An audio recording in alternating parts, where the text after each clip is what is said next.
વાત કહું? હા બોલ. આજે મારા ઘરે કોઈ નથી. એવું શું વાંધો છે એમાં?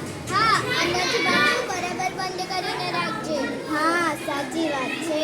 વસ્તી મને લાગે છે કે તારા ઘરની આગળ કોઈ ઊભું છે. મને ખબર પડી ગઈ કે મારે શું કરવાનું છે.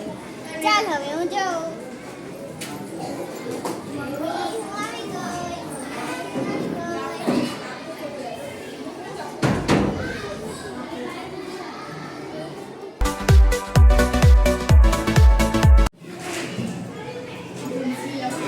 હસ્તી, એ હસ્તી, ચાલ સ્કૂલે જવાનું છે.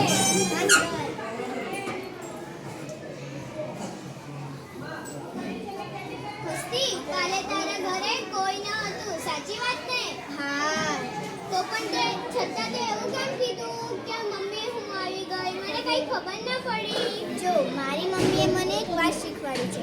જો આપણા ઘરે કોઈ ન હોય તો કોઈ અજાણ્યા વ્યક્તિને ખબર ન પડે તે માટે આવું જ બોલવાનું. હા, સમજી ગઈ. એટલે પેલો અજાણ્યા વ્યક્તિને ખબર ન પડે કે તું ઘરમાં એકલી છે, તેના માટે તે આ યુક્તિ કરી. હા, હવે તું સમજી. પીએમ શ્રી સરના તલાવડી પ્રાથમિક શાળા Vallabh Vidyanagar. School disaster risk management 2024-25 સ્વ બચાવ